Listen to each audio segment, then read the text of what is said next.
Partnerem tego odcinka jest Dom Maklerski XTB. Zachęcam do otwarcia rachunku demonstracyjnego. Link w opisie. Otwierając konto demonstracyjne wspierasz rozwój mojego kanału. Dziękuję. Witam serdecznie dzisiaj po południu. Co dziś zrobi Fed? Co dziś zrobi rynek? To jest temat przewodni tego wpisu. Oczywiście na samym początku zachęcam do subskrybowania, dodawania komentarzy i dawania lajków, jeżeli uważacie, że te materiały niosą dla Was jakąś wartość. Zaczynamy.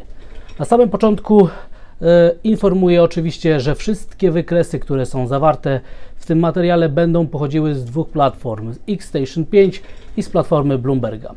Co dziś zrobi Fed? Co dziś zrobi rynek? Najważniejsze wydarzenie dla całego tego miesiąca, dla wszystkich rynków finansowych, dla całego świata, to jest dzisiejsza decyzja Fedu w sprawie stóp procentowych.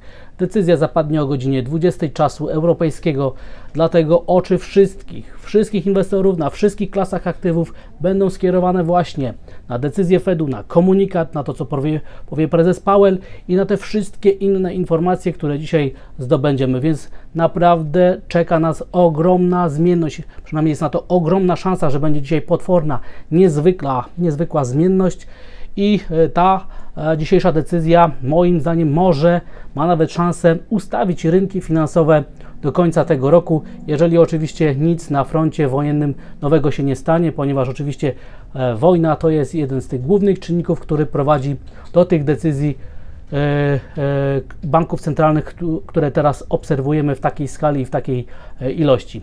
Co dziś zrobi Fed, co dziś zrobi rynek? Inwestorzy na całym świecie zastanawiają się i będą oczywiście dzisiaj reagować. Zobaczmy, jakie są prognozy. Widzimy, że rynek nastawia się praktycznie cały, może z kilkoma wyjątkami, że będzie podwyżka stóp procentowych o 75 punktów bazowych. 75 punktów jest w grze, więc jeżeli dostaniemy podwyżkę większą o 100 punktów bazowych, a część inwestorów, nawet jedna poważna, bardzo duża instytucja finansowa zakłada, że może być 100 punktów podwyżki, no to oczywiście może być wtedy na rynkach finansowych dodatkowe ekstra dyskontowanie, natomiast konsensus rynkowy jest taki, że będzie to 75 punktów bazowych, ale najważniejszy będzie komunikat, to co się wydarzy, oczywiście to co powie prezes Powell. W komunikacie, co może się wydarzyć? 76% uczestników ankiety sygnalizuje, że Fed będzie cały czas sygnalizował dalsze podwyżki stóp procentowych, ale aż 20% uczestników tej ankiety sygnalizuje, że spodziewa się, że w komunikacie będą słowa o tym, że Fed spowolni tempo podwyżek stóp procentowych i zobaczymy, czy coś rzeczywiście zmieni się w komunikacie, czego wcześniej rynek nie uwzględniał. I oczywiście będą także ważne projekcje. Widzimy tutaj, jakie są projekcje najważniejszych parametrów gospodarczych amerykańskiej gospodarki i oczywiście ujęte jest to wszystko w tak zwanych fedowych, czyli kropkach fedowych. Będziemy tutaj także oceniać, jakie są szanse na dalsze przyszłe stopy procentowe, gdzie może się zakończyć cykl podwyżek stóp procentowych. I teraz oczywiście przechodzimy do rynku pieniężnego, który dzisiaj o poranku około godziny 14, jak wycenia przyszłe stopy procentowe w Stanach Zjednoczonych. I co widzimy? Na koniec tego roku rynek przewiduje, że implikowana stopa procentowa wyniesie 4,219%, a na końcu cyklu podwyżek stóp procentowych w marcu 2023 roku będzie to 4,495% i to są punkty odniesienia i względem tego będziemy się pozycjonować na różnych klasach aktywów, różnych rynkach, ponieważ od tego zależy naprawdę bardzo, bardzo wiele. I dla porównania oczywiście, żeby mieć punkty odniesienia, podobne wskazania dla strefy euro. Na koniec tego roku to jest 1,997%. Tutaj generalnie nic się nie zmieniło na przestrzeni ostatnich dni. I dla Wielkiej Brytanii na koniec tego roku to jest 3,73%. I koniec cyklu podwyżek stóp procentowych dla Wielkiej Brytanii jest przewidziany na czerwiec 2023 roku na poziomie implikowana stopa procentowa 4,81%. I oczywiście to są punkty odniesienia, ponieważ także zmiany powinny zajść na rynkach pieniężnych dla strefy euro, dla funta brytyjskiego, być może nawet dla rynku złotego i oczywiście wszystkich innych pośrednich, mniejszych regionów i państw. Co się wydarzy? Rynkowym takim namacalnym wydarzeniem i rynkiem, na który należy zwracać uwagę w pierwszej kolejności po decyzji po godzinie 20, jest oczywiście rynek amerykańskich obligacji. I punkt odniesienia to jest przed sesją amerykańską 3,54 rentowność amerykańskiej 10-latki. To jest punkt naprawdę odniesienia i względem tego poziomu będziemy się pozycjonować. Dlaczego? Ponieważ jeżeli rynek wyczuje, że jest naprawdę szansa na dalsze podwyżki stóp procentowych, może mieć to i prawdopodobnie będzie miało to dewastujący wpływ na rynek ryzyka. Ponieważ inwestorzy na giełdzie papierów wartościowych, na bitcoinie czy też na surowcach nie lubią, wręcz nienawidzą podwyżek stóp procentowych. Jeżeli rynkowa stopa procentowa rośnie, to w modelach dochodowych wycen spółek giełdowych, takich jak na przykład DCF, im wyższa jest ta stopa rynkowa, tym niższe są wyceny spółek giełdowych. Więc wniosek jest taki, że jeżeli te rentowności pójdą w górę, będziemy obserwować 3,55% i wyżej, tym gorzej dla indeksów giełdowych i tym gorzej i tym bardziej indeksy giełdowe powinny spadać, im bardziej rentowności pójdą w górę. I oczywiście w odwrotnej sytuacji, jeżeli rentowności zawrócą, spadlibyśmy pod poziom 3,50% na amerykańskich dziesiątach, to reakcja powinna być odwrotna, będzie to paliwo do wzrostów, do dynamicznej fali wzrostowej, ponieważ inwestorzy zauważą, że może być to początek gry na jakąś formację podwójny szczyt. Ten wykres, który jest w tle, bardzo dobitnie to pokazuje, że jest naprawdę wielka szansa na to, żeby zagrać na formację podwójny szczyt, jeżeli oczywiście komunikat i te wszystkie inne informacje będą raczej gołębie, a nie jastrzębie. Jeszcze raz przypominam, jastrzębie oznaczają, że bank centralny nastawia się na większe, mocniejsze, dynamiczniejsze podwyżki stóp procentowych, a gołębie oznacza to, że bank centralny nastawia się na łagodniejsze podwyższanie stóp procentowych, bądź też w ogóle nie na podwyższanie stóp procentowych, w perspektywie oczywiście na obniżanie stóp procentowych. Tak to należy interpretować i oczywiście dla porównania niemieckie obligacje, które także powinny zareagować dzisiaj po godzinie 20, ale skala będzie oczywiście zdecydowanie mniejsza. Kolejny rynek, który naprawdę wyczuje to, co się dzieje na przyszłych stopach procentowych, to jest oczywiście amerykański dolar i przechodzimy teraz do Forexu. Główna para świata, euro-dolar, jak widzimy od 3 co najmniej tygodni konsoliduje się bardzo posłusznie w rejonie parytetu. Ten poziom nie jest bez przyczyny taki ważny, ponieważ jak widzimy na wykresie średnio i długoterminowym, zwłaszcza ten długoterminowy wykres będzie nas interesował. Jest to miejsce, gdzie przebiega dolne ograniczenie 8-letniego kanału spadkowego. Więc rynek ma dzisiaj idealne warunki do tego, żeby w końcu zdecydować się, w którą stronę rusza. Albo w górę, albo w dół. Jeżeli wybierze w górę, to oczywiście będzie to sygnał i reakcja raczej na gołębie przesłanie Fedu. Będzie to zachęta do tego, żeby naprawdę wywołać wyciskanie krótkich pozycji, czyli short squeeze, czyli ruch wzrostowy o bardzo dynamicznej skali. Jeżeli oczywiście komunikat będzie jastrzębi, to zdecydowanie bardziej wzrośnie prawdopodobieństwo jednak przełamania tego poziomu. Jeżeli zostanie przełamany poziom 0,99, skala będzie duża i na zamknięciu świecy dziennej naprawdę będziemy oddaleni od tego poziomu, to naprawdę raczej rozstaniemy się z tym poziomem ze znaczeniem tego rejonu parytetu i przed nami prawdopodobnie rozpocznie się następna fala aprecjacji amerykańskiej waluty, która oczywiście będzie miała pochodną w postaci gigantycznych zmian na praktycznie wszystkich innych klasach aktywów, zwłaszcza na rynkach emerging markets, ponieważ jak wiemy, globalne przepływy finansowe zależą teraz od tego, co się dzieje na amerykańskim dolarze. Jeżeli amerykański dolar się umacnia, jeżeli amerykański dolar płaci coraz więcej odsetek, to cały świat wysysa kapitał i przepływa on właśnie do amerykańskiej gospodarki, do amerykańskiej waluty. Natomiast jeżeli amerykański dolar zacząłby się osłabiać, w takiej sytuacji byłoby odwrotnie. Kapitał z Wall Street, ze Stanów Zjednoczonych zacząłby odpływać i na całym świecie szukać stopy zwrotu. I między innymi rynek złotego byłby tego wielkim beneficjentem oraz oczywiście wszystkie inne rynki finansowe. Dlatego od zachowania amerykańskiego dolara bardzo dużo zależy. I jeszcze raz chciałbym przypomnieć wykres średnioterminowy, czyli ten od początku roku, który pokazuje, że od momentu rozpoczęcia wojny amerykański dolar jest silnie kupowany, jest wyznaczona linia trendu spadkowego, która w okolicach poziomu 1,0150, 1,02 wyznacza opór, punkt odniesienia i oczywiście jest tam także średnia krocząca, ta taka kilkunastodniowa, która także jest punktem, który nie był pokonany, która to średnia nie była pokonana na przestrzeni ostatniego pół roku, jej znaczenie wyraźnie rośnie.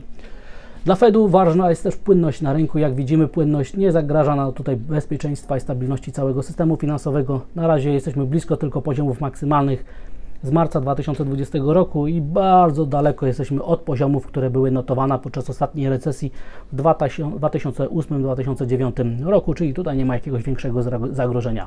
Amerykański dolar plus oczywiście zachowanie rentowności amerykańskich obligacji oznacza, że wzrok także inwestorów będzie skierowany na dolar jena i w ogóle na pary związanych z jenem. Jen nie lubi, kiedy rentowności amerykańskich obligacji idą w górę, więc jeżeli rentowności pójdą w górę, a to jest scenariusz bazowy, daje mu 65 do nawet 70% prawdopodobieństwa, że tak się właśnie stanie, to oczywiście dolar jen pójdzie do góry. Amerykański dolar powinien się umacniać, plus oczywiście jen japoński powinien się osłabiać, więc dynamika, skala ruchu na dolar jenie może przyprawić o zachwyt wszystkich day traderów, graczy krótkoterminowych. Może się tam naprawdę bardzo wiele dziać. I oczywiście pamiętamy także, że umocnienie amerykańskiego dolara, moim zdaniem jest jednak 60 do 70% szansy, że tak się stanie po dzisiejszej decyzji, powinno wpłynąć także na to, że para funt do dolara, czyli popularny kabel, będzie tworzył nowe 37-40-letnie minima i oczywiście będziemy spadać w kierunku parytetu także na kablu, na tej głównej parze związanej na tej parze między amerykańskim dolarem a funtem brytyjskim.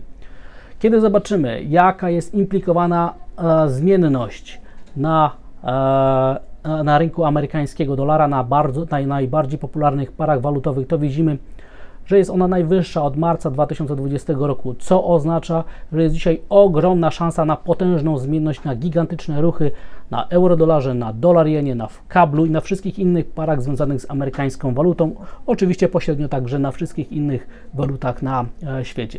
I teraz, kiedy już wiemy, że jest duże prawdopodobieństwo, że po dzisiejszej decyzji rentowności pójdą w górę, amerykański dolar się umocni, więc w takiej sytuacji będzie to mieszanka, która będzie negatywnie działała na rynek ryzyka. I moim zdaniem jest duża szansa na to, że jednak Bitcoin będzie dalej spadał. Widzimy, że jesteśmy oddaleni od poziomu 20 tysięcy dolarów, który jest moim zdaniem kluczowy. Natomiast dalsze spadki oczywiście pociągnęłyby za sobą także spadki indeksów giełdowych. Na razie wskaźnik strachu i zmienności WIX dla giełd papierów wartościowych nie pokazuje nawet poziomów zbliżonych do maksymalnych z ostatnich 3 miesięcy, więc tutaj nie widać pewnego rodzaju obaw. Natomiast indeksy giełdowe, jeżeli ruszą, ostatecznie przebiją poziom 3900 punktów na indeksie S&P, no to będzie to oznaczało, że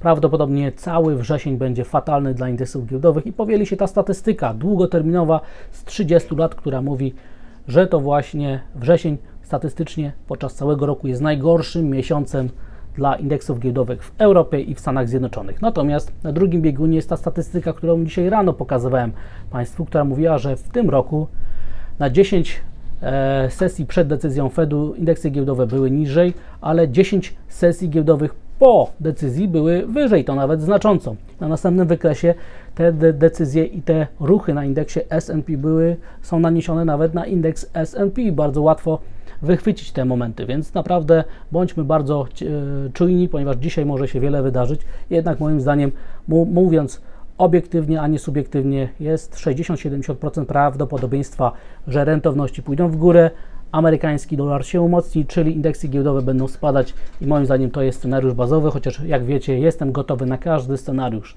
Indeksy giełdowe w Europie, jeżeli dzisiaj oczywiście niewiele się tutaj wydarzy, a jutro będziemy oczywiście zaczynać sesję prawdopodobnie z dużą luką. Jeżeli indeksy giełdowe będą spadać, to DAX oczywiście prawdopodobnie na samym początku sesji już będzie testować minima z czerwca i z marca, z dużą szansą, że je pokonamy. Na następnym wykresie widać, jak zachowują się indeksy giełdowe w Europie od początku tego roku i widzimy, co jest ciekawe, że tylko indeks giełdowy w Londynie jest na plusie, a najgorzej zachowuje się indeks giełdowy we Włoszech. To jest ciekawostka. Widzimy także, jak poszczególne inne indeksy, te najważniejsze, się zachowują. I co jeszcze chciałbym dodać, to, że włoskie akcje są generalnie najtańsze względem europejskich na przestrzeni ostatnich wielu lat, a wczoraj pokazywałem statystykę, która pokazywała, że europejskie akcje są od wielu lat najtańsze względem amerykańskich. Wniosek jest taki, że włoskie akcje w porównaniu do amerykańskich są naprawdę wyśmienicie tanie, więc no ewidentnie jest to czas na przejęć wrogich różnych akwizycji i różnych innych perturbacji. Może tak do tego dojść. A dlaczego takie włoskie papiery są słabe? Na następnym wykresie widać, jakie jest teraz powiązanie zachowania indeksu giełdowego we Włoszech ze spreadem między włoskimi papierami, dziesiątkami, a niemieckimi. Jeżeli ten spread się rozszerza, występuje naturalna presja, żeby pozbywać się relatywnie mocniej indeksu akcji włoskich, ponieważ rośnie ryzyko tego, że Włochy wejdą w potężny kryzys i oczywiście będzie to miało także wpływ na to, czy czasem nie dojdzie do rozpadu strefy euro, a wybory, które mają wkrótce miejsce we Włoszech, także powoli zaczynają być na radarze rynków finansowych. To także jest uwzględniane przez ten spread. Z ciekawostek, z takich najciekawszych informacji, które się pojawiły w ostatnich godzinach dla strefy euro, to najnowsze prognozy Deutsche Banku, które znacząco zmieniły prognozy wzrostu PKB w przyszłym roku dla całej strefy euro i tutaj występuje już ewidentna i mocna recesja na poziomie minus 2%. Tutaj bank sygnalizuje, że kłopoty gospodarcze będą w strefie euro naprawdę dość mocne w przyszłym roku. Przejdźmy teraz do rynku surowcowego, który, jeżeli spełni się ten scenariusz bazowy, o którym mówiłem, także powinien mocno ucierpieć. Surowce nie lubią umacniającego się amerykańskiego dolara, więc jeżeli scenariusz bazowy zakłada, że umocni się amerykański dolar, to prawdopodobnie surowce także będą spadać. Dzisiaj takim lokalnym czynnikiem była ta konferencja prasowa Putina, który znowu zaczął sygnalizować eskalację konfliktu i oczywiście gaz poszedł mocno w górę, ropa naftowa także poszła w górę. Jak widzimy na krótkoterminowych wykresach testujemy właśnie teraz podczas dzisiejszej sesji te najszybsze linie trendów spadkowych, więc zobaczymy, co się dalej wydarzy. Jest idealne warunki, jeżeli amerykański dolar faktycznie będzie się umacniał do tego, żeby wykonać z tych miejsc zwrot, ale oczywiście geopolityka jest teraz jednym z głównych czynników, który wpływa na wycenę węglowodorów. Ale z ciekawostek myślę, że warto zauważyć, jak bardzo teraz na przestrzeni ostatnich dni rosną zapasy gazu w Europie i być może Putin tego zaczyna się bać, ponieważ te zapasy zaczynają rosnąć wyraźnie szybciej niż wynikałoby to ze średniej z ostatnich 10 lat. Takie bardzo mocne wzrosty, generowanie zapasów gazu na zimę przez Europejczyków, moim zdaniem jest bardzo niepokojącym sygnałem dla Rosjan, że Europa znalazła źródło, żeby zdywersyfikować swoje dostawy, a to naprawdę nie powinno cieszyć tych wszystkich, którzy tam podejmują w Rosji decyzje o wielkim znaczeniu. No i koniec, jeżeli mamy amerykańskiego dolara, który się umacnia, jeżeli rzeczywiście rentowności pójdą w górę, to te rzeczywiste stopy procentowe, jeszcze raz przypomnę, rzeczywista stopa procentowa, to jest przyszła inflacja za rok i obecne stopy procentowe będzie się zwiększała, to jest to bardzo zła wiadomość dla długich pozycji w złocie.